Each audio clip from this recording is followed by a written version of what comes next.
dash for the. Okay. Welcome to tonight's Scottsdale Big Book study, where we will study the Big Book of Alcoholics Anonymous. Today is the 12th of February 2022. My name is Audrey and I'm a grateful recovered compulsive overeater from Meath in Ireland. I will be your host for today's study, and our co-hosts are Nancy J and Maria F. If you have any questions during the meeting, you can contact either the host or the co-host by private message in the chat function. If you have any questions during the meeting, please contact either the host or the co-host. Harlan G will be recorded for the duration of the study. However, the question and answer session which follows will not be recorded. We will post the link to the previous week's recording in the chat function, and we ask if you could please make sure to keep your microphone on mute at all times during today's study. And also please turn off your video if you are exercising, eating, or if you need to step away from your screen at any time for any reason. We will post the seventh tradition also in the chat function. I will now turn you over to Harlan. Thanks, Harlan. Thank you very, very much. And I'm so grateful to be here today. Today is Abraham Lincoln's birthday. It's February the 12th, 2022. And for those of you who don't know, Abraham Lincoln was our 16th president, if you don't know who that is. But anyway, I'm so glad to be here. It is so gorgeous here. I hope it's just as beautiful and just as fabulous where you are as it is here in Arizona today. We have been studying the doctor's opinion in the Big Book of Alcoholics Anonymous. And just to sort of bring us back up to speed, last week we were talking about one of the most important paragraphs ever written in any language. And that paragraph is the one on XXV I. That's XXV I. And the paragraph that is so vitally important is all of them, but the bottom paragraph starts with men and women drink essentially because they like the effect produced by alcohol. And we have been talking about the importance of the doctor's opinion. And this is one of the reasons that it is so vital. Without Dr. Silkworth, there's no program.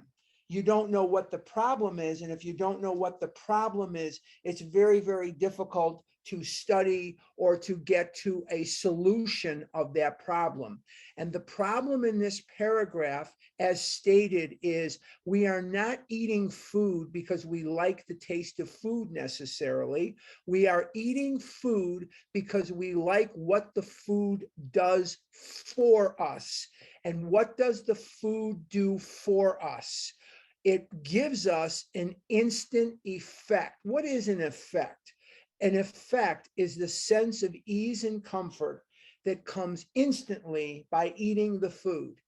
And what happens is over time, we become convinced that food and weight are the problem.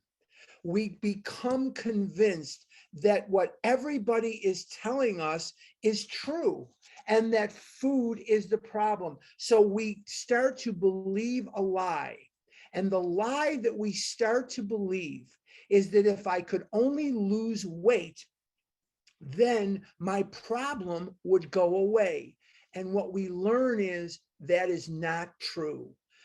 Losing weight, abstinence, does not treat this disease. I'm going to say that again because it's monumental for so many of us. Losing weight and abstinence do not treat this disease. If losing weight and abstinence treated the disease, then diets would cure us, and they don't. If losing weight and abstinence were to treat the disease, then hospitals would turn out winners, and they don't. Treatment centers would turn out winners, and they don't. Some of the procedures, some of the times that we have lost weight, some of the times where we have been abstinent for long periods of time, and we found ourselves not only as bad as ever, but worse than ever. Why is that? Because food was not the problem. Food is the solution to the problem. Now, if food is the solution to the problem, what is the problem? The problem is the lack of power that we have over the buildup of everyday, normal human emotion. And all of us have fear and guilt and shame and remorse and happiness and sadness. And all of us have all of these emotions. Every single one of us. We don't have emotions because we're compulsive overeaters. No, no.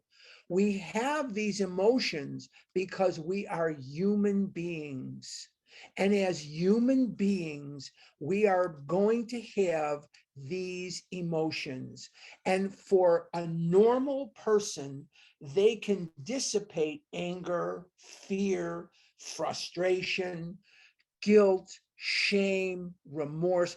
They can dissipate the toxicity of these emotions by doing things that are very, very simple, such as going to the gym, walking around the block a few times, lifting weights, driving out a bucket of golf balls, playing a game, reading a book, taking a bath, taking a hot shower, whatever that may be. They can dissipate these emotions very readily by doing these extremely simple, but in their life, highly effective things, and they're fine. And you see them every day. Maybe you live with one of them. Maybe you gave birth to one of them. Maybe one of them gave birth to you. But you see these people in their lives on an everyday basis. They get frustrated, they get upset, they take a hike, they take a bath, they lift weights, they do whatever, they read a book, they burn some incense, and they're done. They're fine. Everything is groovy, but not so with us. And unchecked, these emotions will demand resolution. And the mind is a mind that is different from a normal person. In a normal person's mind, let's take, for example, somebody who has an extremely dangerous peanut allergy. Somebody has a dangerous peanut allergy. When they get upset, and they may not even, we're not even conscious of this most of the time. It's just so automatic that we go to the food because the food gives us relief from these emotions. Well, take, for example, somebody that has an extremely acute peanut allergy. And when a person has a peanut allergy and they eat peanuts or they eat anything with nuts in them, their throat will close up. They go into anaphylactic shock and they have to have an EpiPen right now. Not in 10 minutes, not in 30 minutes, not tomorrow when they get to it. They have to have attention right now. Now, the good thing is that they don't sit and tell themselves, maybe if I try dry roasted peanuts, maybe if I try unsalted peanuts in the shell, I'll be okay. No, they don't. They know they have that peanut allergy, and their mind doesn't prey upon them to gain relief through the eating of the peanuts. Not so with us. We know, Dr. Silkworth tells us that the sensation is so elusive that while they admit it's injurious, in other words, we know we're killing ourselves. We know we shouldn't be eating this commodity or that commodity, be it cookies, be it ice cream, be it pizza, be it whatever. We know that we shouldn't be eating those things, yet we do it anyway because we need relief from the toxicity of these emotions, and eating becomes a step up from where we are. It feels better to eat than to not eat.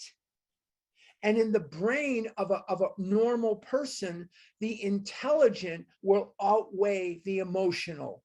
In the brain of an addict, the emotional will outweigh the intelligent. In other words, we know we shouldn't be eating chocolate ice cream. We know we shouldn't be eating French fries or pizza or what have you, whatever that is for you. But yet we're doing it anyway. Most people do not operate like that. But he also says to them, their alcoholic life seems the only normal one. In other words, what we are doing seems normal and natural. Normal people who have been dragged through the mud by their weight because of their eating disorder, they have been disgraced. They have been humiliated. They have been the object of ridicule. People have rejected them. People have given them the cold shoulder. People have made fun of them. And yet there we are eating that way yet again. So we cannot tell the true from the false, because every single time I eat a corn dog, every single time I eat pizza, I lose control over the amount that I eat, because once the food is inside of me and I get that relief from the toxicity of those emotions, and that feeling comes over me that everything is now okay, it doesn't last very long. And what happens is the physical allergy takes over, and I will pass through the well-known stages of a spree, emerging remorseful with a firm resolution not to eat that way again. And I will repeat that cycle over and over and over and over and over and over again.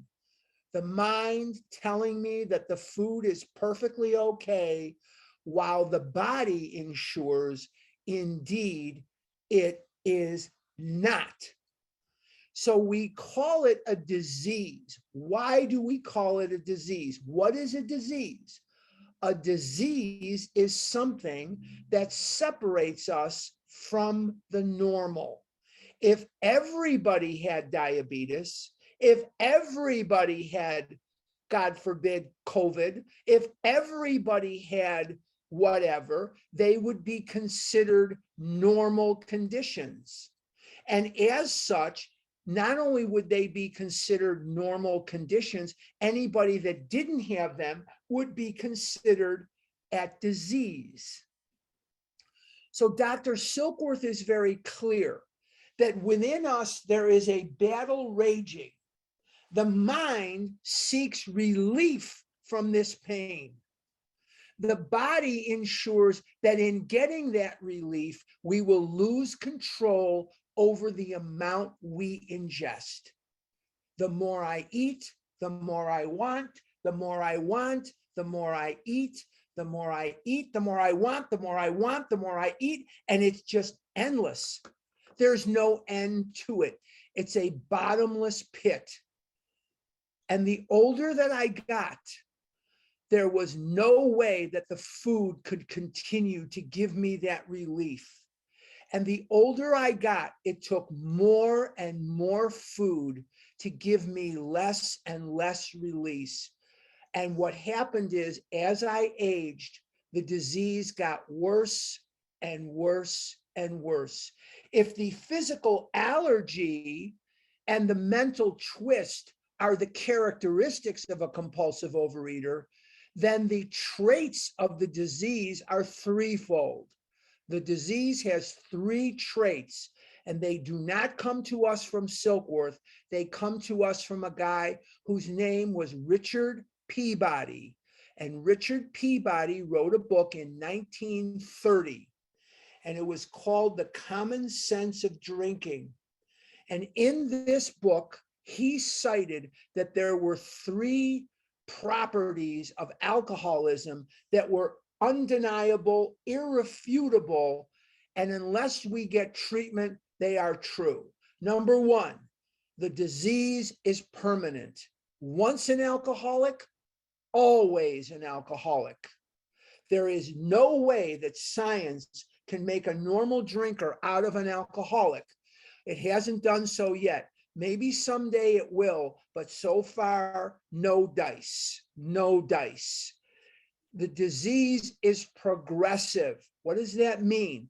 That means that as we age, this disease gets worse and worse and worse and worse.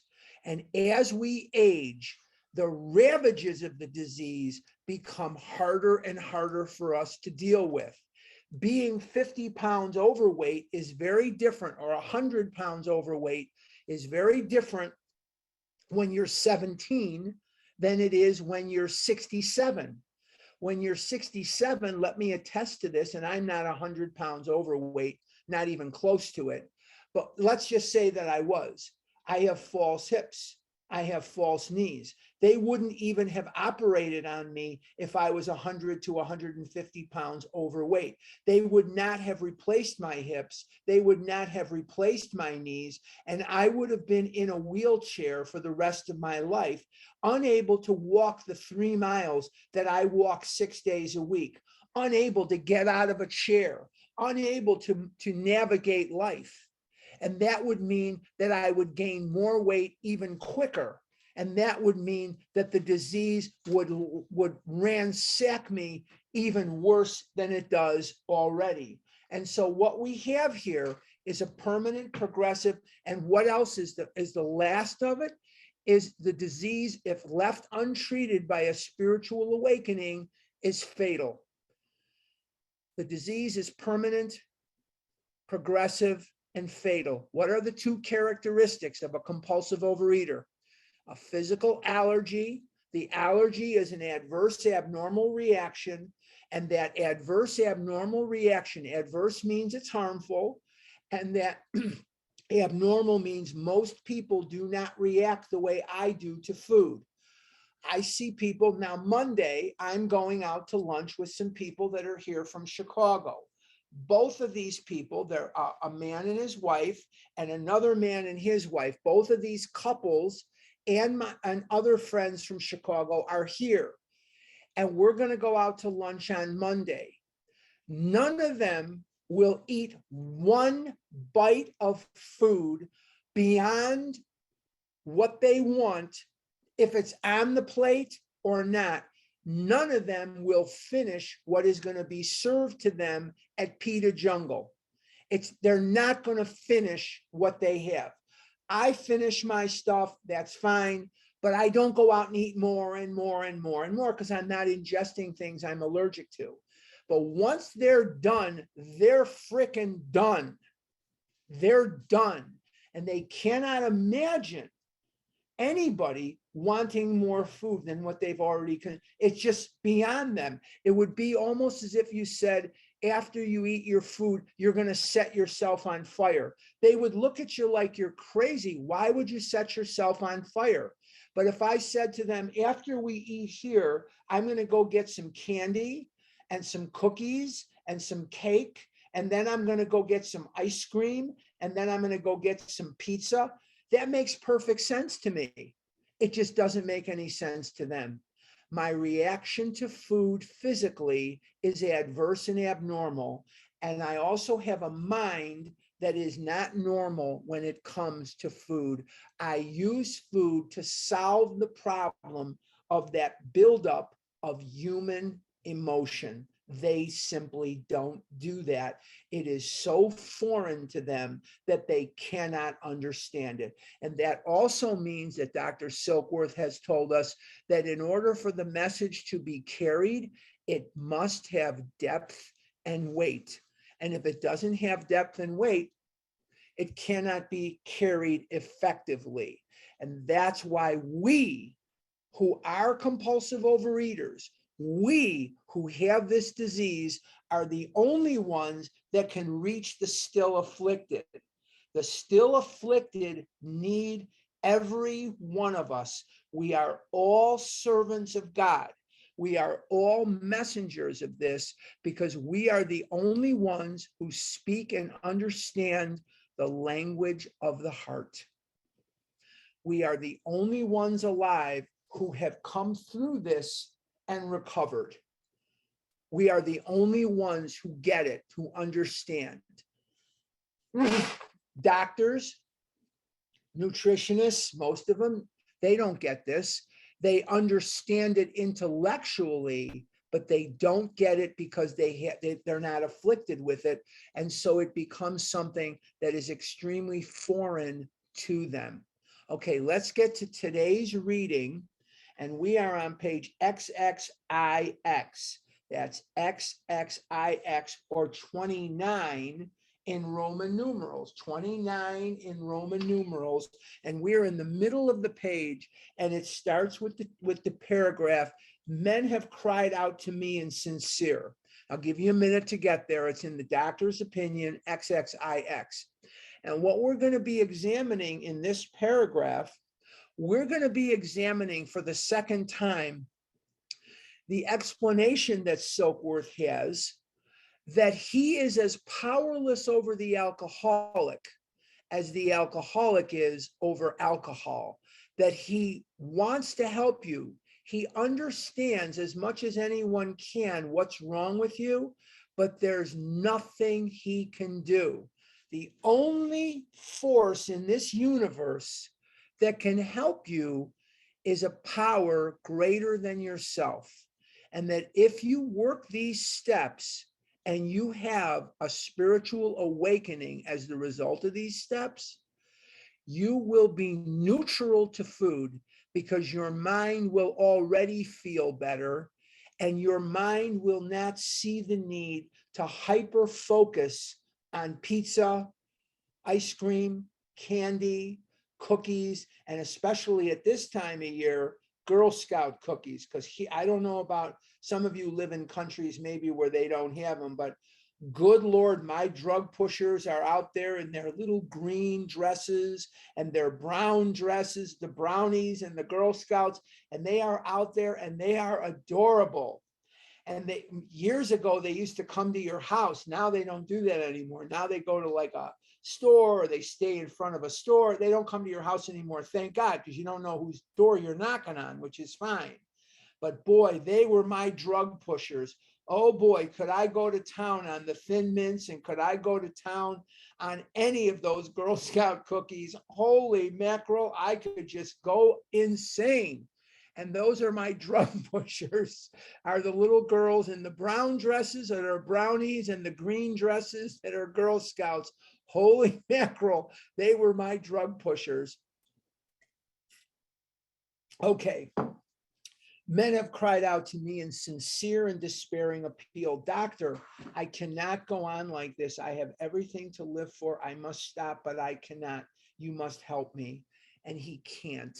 And you know, here is the sadder part, not the saddest. The saddest is the totality of human waste, human lives that are just wasted by this disease. And every one of us here that is above a certain age, we've stood in the cemetery, we've stood in the funeral parlor, we've cried in the hospital, we've cried tears over the loved one that we lost that had so much potential, that had so much to give, so much to offer, and yet this disease took them away. This disease of addiction took them out. And the saddest words of tongue or pen are these few words: it might have been. The totality of human waste is immeasurable. The addiction to food, the addiction to liquor, drugs, gambling, you name it, anorexia, bulimia. The addiction does not care who it afflicts. It afflicts the white and the black. It afflicts the Jew and the Gentile. It afflicts the Catholic and the Protestant. It afflicts the Buddhist. It afflicts Pacific people. It doesn't care who you are. It doesn't care how many people love you. It doesn't care how many people need you. It doesn't care how much you need them. This disease will take you out and give you a beating of humiliation and strip from you every shred of dignity that was rightly yours at birth. And we talk about humility and humbly asked him. And too often we confuse that with humiliation. Humility and humbleness are not humiliation. I'm talking about all the people that slapped my stomach that I didn't even know. I'm talking about walking out of my house as an object of ridicule. Children laughed at me in public places. Adults laughed at me in public places. There was nowhere for me to hide. There was nowhere for me to go. There was no way I could conceal what was going on. If an alcoholic were sober at the moment, he could pass for a normal human being. If the drug addict were sober at the moment, they can pass for a normal human being. But the compulsive overeater who's 2, 3, 4, 500 pounds overweight cannot pass for a normal human being. I wrote bad checks. I lied when the truth would have served me better. I did things that hurt my friends. I did things that hurt my life. I did things that hurt my parents. I didn't want to do them. I didn't feel proud that I did them, but I needed to do them because I saw no other way out. I saw no other way out, and I couldn't get out from the grip of this disease. I couldn't handle this life that I was born into. And Dr. Silkworth in this paragraph is saying that as a physician, he sees the horrible suffering of what this is, and there's not much he can do for you. He can treat you medically, but he can't treat you spiritually. He can do things for you like give you vitamins. He can do things for you like feed you. He can do things for you like medicate you and give you a chance to rest. But he cannot affect a spiritual awakening as the result of these steps. And the only way out that you have is through these steps. Faced with this problem, page XXIX, faced with this problem, if a doctor is honest with himself, he must sometimes feel his own inadequacy. Although he gives all that is in him, it is often not enough. One feels that something more than human power is needed to produce the essential psychic change. When he's talking about a psychic change, he's talking about a spiritual awakening. He just didn't use those words. He wasn't from the Oxford group. He was a medical man. So the aggregate, what does aggregate mean? Aggregate means total. Through the aggregate of recoveries, resulting from psychiatric, I'm reading it wrong. Though the aggregate of recoveries resulting from psychiatric effort is considerable, we physicians must admit we have made little impression upon the problem as a whole. Many types do not respond to the ordinary psychological approach. We have to understand that we have an illness that only a spiritual awakening will relieve. There's no other way out. If there was one, I would have found it by now, as so would many of you. I do not hold with those who believe that alcoholism is entirely a problem of mental control. Now, this sentence that I just read flies in the face of thousands of years of ideas. People believe that the alcoholic was weak-willed, stupid, lacked character, lazy, undisciplined, and they believed that it was entirely a problem of willpower and that willpower alone would take care of it. I have had many men who had, for example, worked a period of months on some problem or business deal, which was to be settled on a certain date favorably to them. They took a drink a day or so prior to the date, and then the phenomenon of craving at once became paramount to all other interests, so that the important appointment was not met. These men were not drinking to escape. They were drinking to overcome a craving beyond their mental control. In other words, there's a meeting coming up. They're scared. They're nervous. They're selfish. They're afraid that the meeting won't go according to their script. So they take a drink. And then they miss the meeting because the physical allergy takes over and they can't stop drinking. They just cannot stop. Page XXX. There are many situations which arise out of the phenomenon of craving, which cause men to make the supreme sacrifice rather than continue to fight. And why does he call it the phenomenon of craving? Because he knows it's there, but he doesn't quite understand it yet. He doesn't quite get where it comes from. And it is a physical reality that we react differently mentally and differently physically to food. The Yale University Alcoholic Studies program proved conclusively, before they gave it up, proved conclusively that there is indeed what Dr. Silkworth observed, a physical allergy and a mental twist, that the mind will have an adverse abnormal reaction to. At first, it feels fantastic, but before we eat the food, the mind will prey on us. The twist of the mind will prey on us to eat the food in search of this relief. And then we get the relief and the physical allergy does its damage. And then what is that supreme sacrifice rather than continue to fight? We die. My mother died. My mother died of this disease. My mother had this disease. My mother was 275, 300 pounds. My mother had this disease. My mother was a very serious diabetic, and she would wait you out. She would never let you see her eating. And she would wait us out. When we fell asleep, she'd go into the kitchen and she'd eat like there was no tomorrow, like tomorrow has been canceled. And this is what she did. She would never, ever eat in front of you. Never. She was a sneak eater from the word go. And she was just not going to let people see her eat. But boy, oh boy, could she put it away.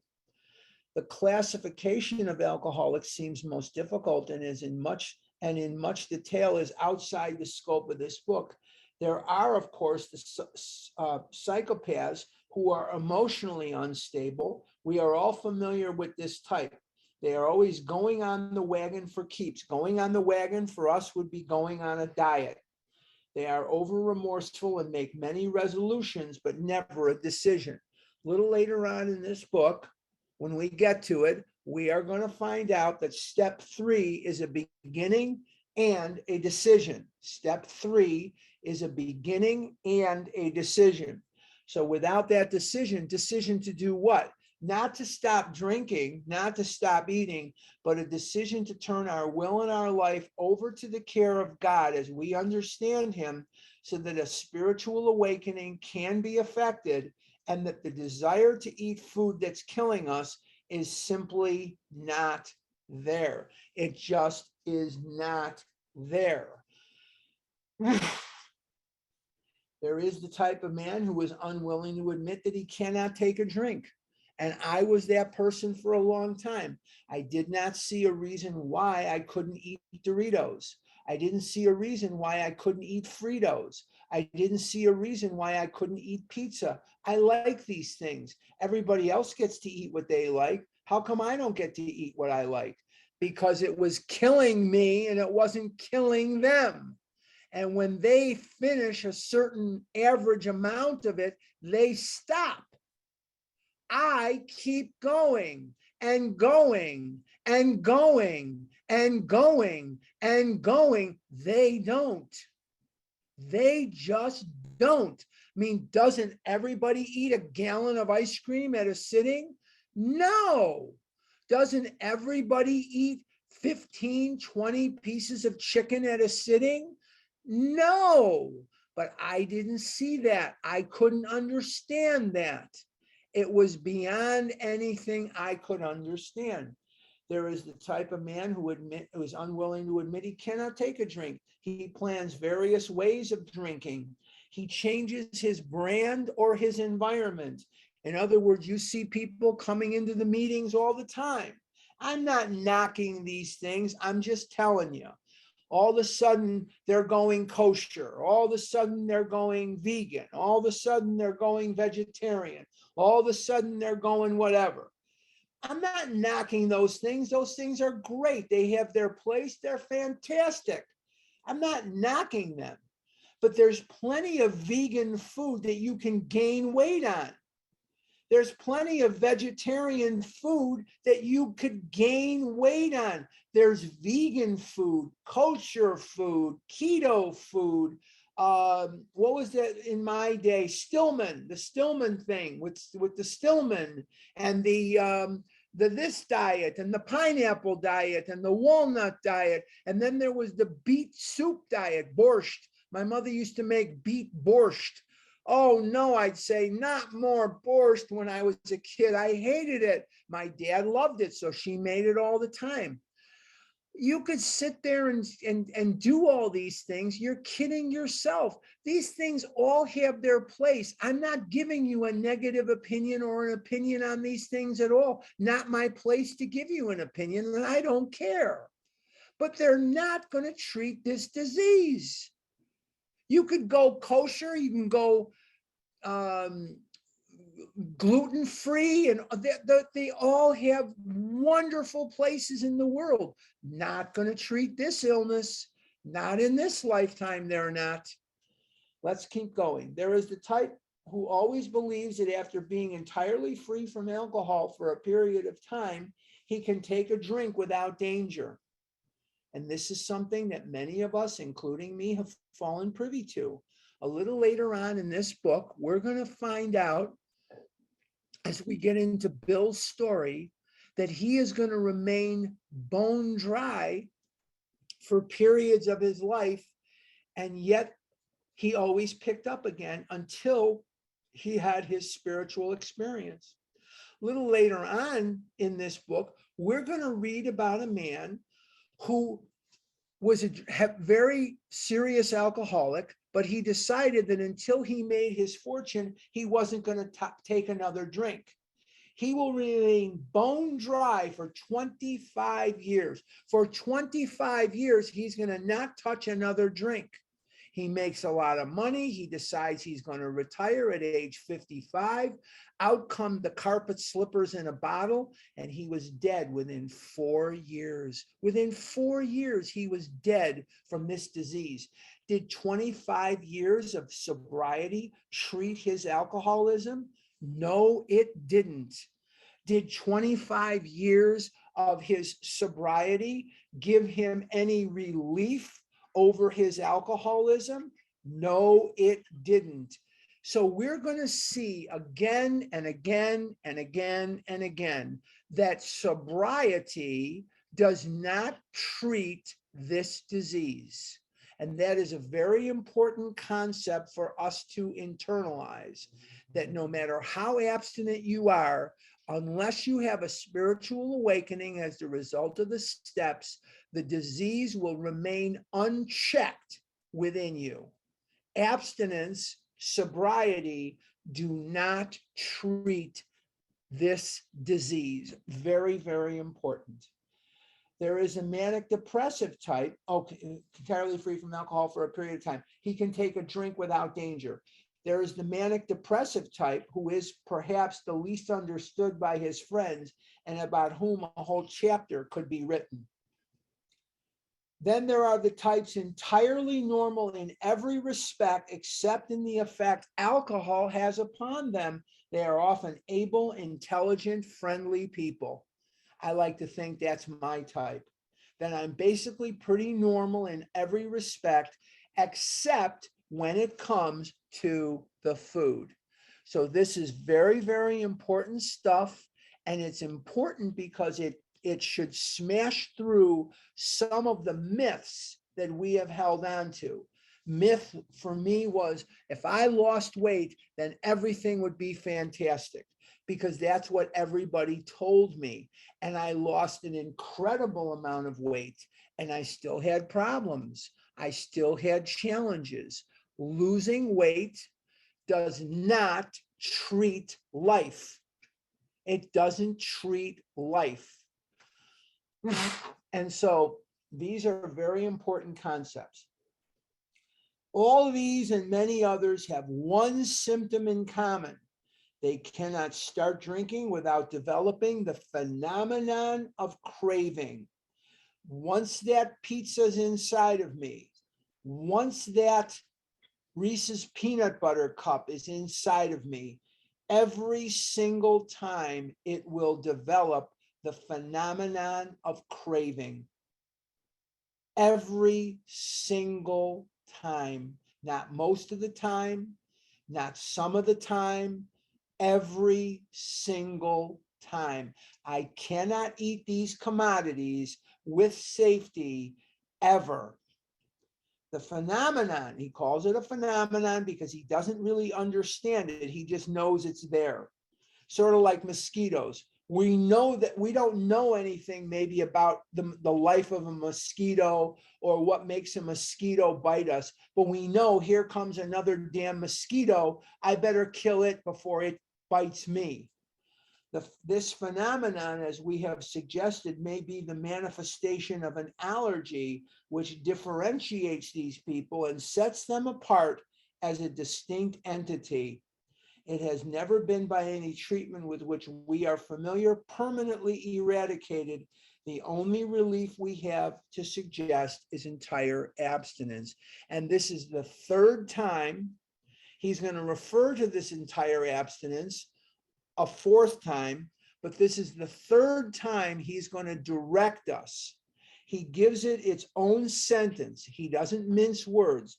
This is the third time that Dr. Silkworth is going to say to us, we must be abstinent. So anybody who's trying to work the steps while they're eating M&Ms with peanuts is kidding themselves. You're kidding yourself.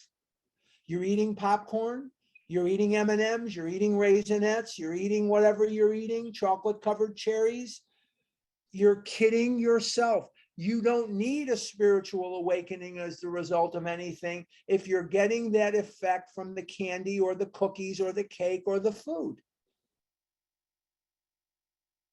You cannot be in recovery while you're eating. I don't know how else to say it.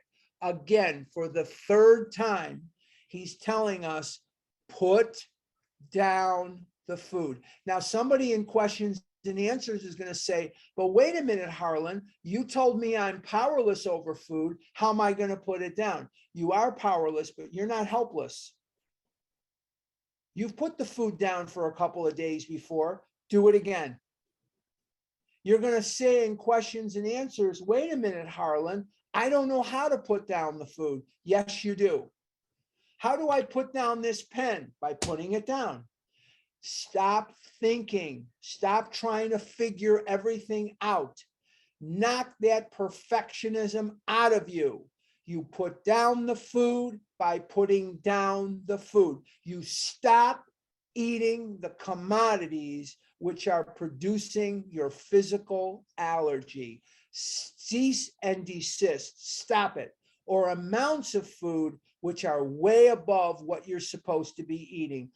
Put down the food. Put it down.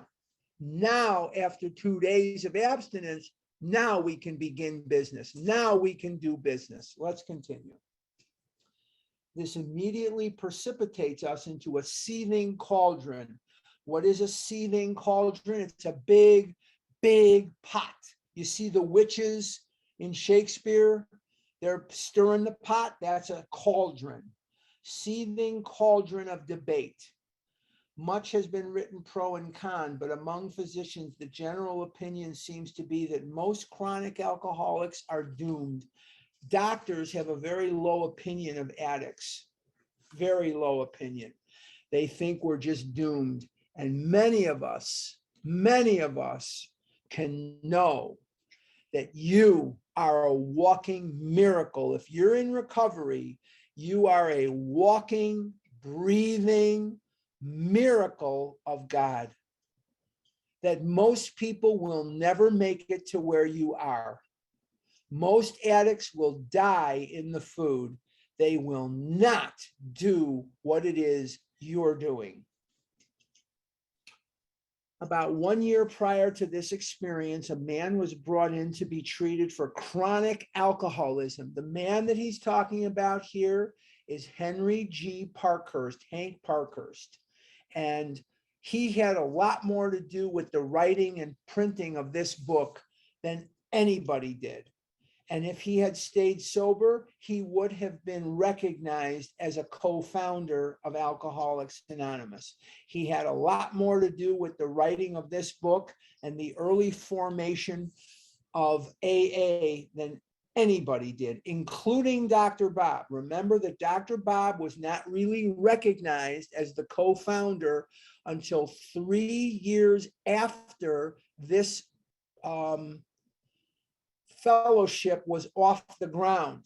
It wasn't until about 1938 that Dr. Bob was recognized as a co-founder of this program, and that Hank Parkhurst had a lot more to do with this book than anybody besides Bill Wilson.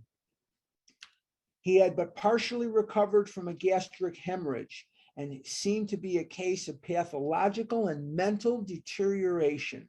He had lost everything worthwhile in life, was only living, one might say, to drink. He frankly admitted and believed that for him there was no hope. Following the elimination of alcohol, let's read that sentence again. What does it say? What? Following, not preceding, not concurrent, not anything, but following the elimination of alcohol. Following the elimination of alcohol. If that sentence is not highlighted in your book, take care of it for me now.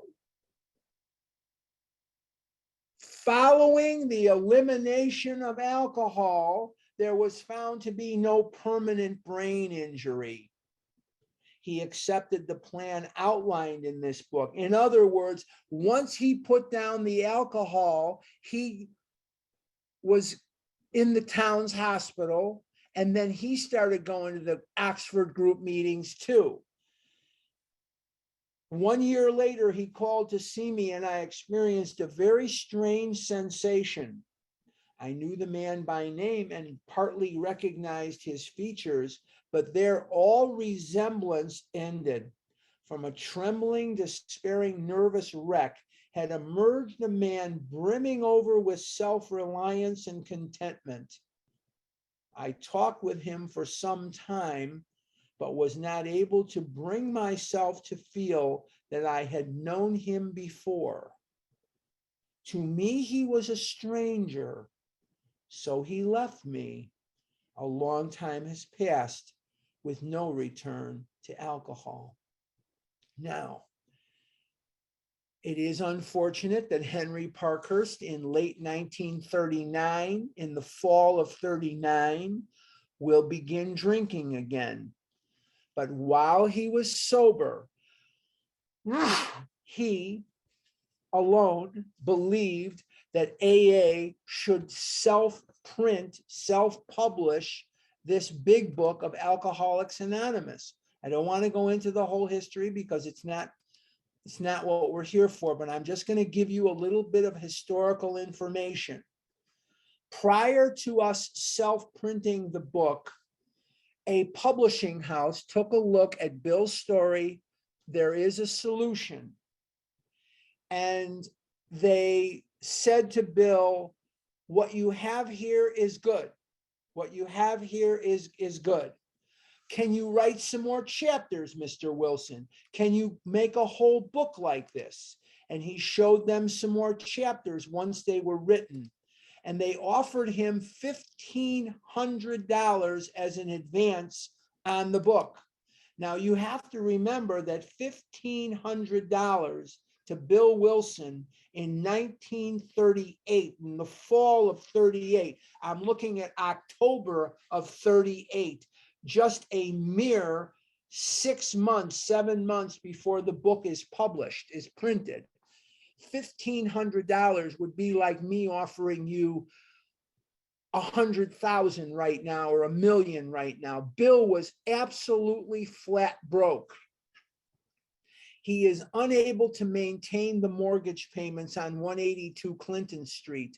And Hank Parkhurst said to Bill Wilson, don't let them have the book, Bill. If they're willing to give us $1,500 for the publishing of this book, and Hank was broke too. Hank was flat on his keister broke.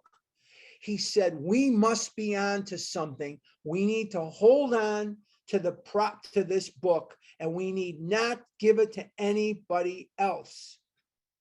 Bill was ready to sign the book away, which meant that this book could be changed, edited, discontinued, rewritten. God knows what they would have had complete control over the book. And it was Henry Parkhurst that convinced Bill not to take the 1,500. That was huge. And Henry Parkhurst does not really get the credit that he often deserves, because he did drink again and he did try to hurt AA. He went up and down the Eastern Seaboard during 1940, 41. And he says, Bill's a crook, and Bill's going to run off with Ruth Hock, even though he's married, which never happened. And Bill fooled me, he tricked me, don't send in your money. People didn't know what the hell to do. And AA during the 40s was blowing apart. And I've talked about that here before. And thank God in 1944, 45, Bill started writing the traditions in the Grapevine magazine. And in 1950, the traditions were ratified, and they remain our governing direction today. But you have to remember that AA during the 1940s was blowing apart. Okay. When I need a mental uplift, I often think of another case brought in by a physician prominent in New York. The patient had made his own diagnosis, and deciding his situation hopeless, had hidden in a deserted barn, determined to die. We're talking about Fitz Mayo. And Fitz Mayo was also very integral in this program. And in many, many ways, he was much closer to Bill than anybody except Hank Parkhurst. And Bob was in Akron, but Fitz was in Washington, D.C. He was actually in Cumberland, Maryland was where he was, but that's not far from Washington. And Fitz Mayo, he died in 1943 of cancer, but he also could have been considered a co-founder of AA as well. He was very integral. He wanted more of a religious book. He was the son of an Episcopalian minister, and he went away from his religion for a long time. But when they got to him, he went to his knees and he said, if there's a God, show yourself. And he became very religious, and he wanted more of a religious book. And his good friend Jimmy Burwell was an atheist. He wanted no religion in this book, and the fight was on. But Fitz Mayo was very definitely integral in the development of our program. He was rescued by a searching party and in desperate condition brought to me. So they bring Fitz to Towns Hospital. He's in terrible shape. Terrible shape. Following his physical rehabilitation. Now, when they say physical rehabilitation, think dry him out. They dried him out. They put him on the belladonna treatment. Belladonna is a poison. But Charlie Towns, who owns the Towns Hospital, he found that if you cut belladonna with certain chemicals, you could use it to dry these guys out without the devastating effects of the DTs. And it would help them rest up. It would put them to sleep so they could dry out. He had a talk with me in which he frankly stated he thought the treatment a waste of effort unless I could assure him, which no one ever had, that in the future he would have the willpower to resist the impulse to drink. And this is what Fitz was looking for, was willpower. And when he worked the steps, he found that he was neutral to alcohol. And once he accepted the program in the Oxford group, he will never drink again throughout his life. Unfortunately, he didn't live very long. He died in 1943 of cancer, but he never drank again once he accepted the Oxford group movement and then AA. Once AA split from the Oxford group in 37 in New York, he remained with the AA groups in New York and became very integral. Let's continue. We have just a few minutes left. His alcoholic problem was so complex and his depression so great that we felt his only hope would be through what we then called moral psychology, which you can think spiritual awakening. And we doubted if even that would have any effect. However, he did become sold on the ideas contained in this book. In other words, he worked the steps. What does being sold on the ideas here mean? It means he was convinced he had to work the steps, and he did. I see him, he has not had a drink for a great many years. I see him now and then, and he is as fine a specimen of manhood as one could wish to meet. I earnestly advise every alcoholic to read this book through, and though perhaps he came to scoff, he may remain to pray. William D. Silkworth, MD. Now, I'm going to tell you something I want you to forget right away. I don't want you to remember this at all. And don't you dare write it down. I don't want you writing this down. The depth at which you accept the doctor's opinion will mark the urgency with that you will work the rest of the steps. Don't you dare write that down, and don't you dare remember that. The depth that I accept the doctor's opinion will mark the urgency that I will work the rest of the steps. If you've really accepted the doctor's opinion and you know in your heart that you are a compulsive overeater, then you better glom on to these steps, because they are the only known map between where you are and where you want to be. They are the only known method of recovery from a seemingly hopeless state of mind and body. Abstinence alone will not treat this disease. Nothing will give me relief from this disease in the way that a spiritual awakening will give me. Through the spiritual awakening, as the result of the steps, I have achieved something I have looked at all my life with jealousy, and that is true neutrality. And true neutrality means that I do not have a big urge or any urge to destroy myself with food. I simply don't want it. I react sanely and normally to situations in life.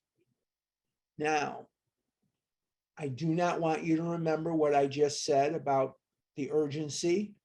I do not want you writing that down. That would be very bad if you wrote that down. Very bad. I don't want you doing that. So please don't. Okay, we're done with the doctor's opinion. Next week, we are going to crack open Bill's story. And we're going to study next week the life of a man who has this physical allergy and who has this twist of the mind. And we're going to see how we can identify in and how we can look at this story and we can see that I think like Bill thinks and I eat like Bill drinks. We're going to study the life of Bill's story next week. But for right now, just to encapsulate, just to give us a running start into questions and answers, we have looked at the doctor's opinion, which is the blood and guts of step one. Step one is the doctor's opinion, Bill's story, there is a solution, and more about alcoholism. That's all step one. Step two, we agnostics. Chapter 5, how it works, are steps 3 and 4. Into action are steps 5 through 11, and working with others, chapter 7 is step 12. I'm going to do that again, so I'll save one of you the trouble of asking me. The doctor's opinion, Bill's story, there is a solution, and more about alcoholism are all steps 1, and we agnostics, step 2. In how it works, chapter 5, we're going to study steps 3 and 4. In into action, we're going to study steps 5 through 11.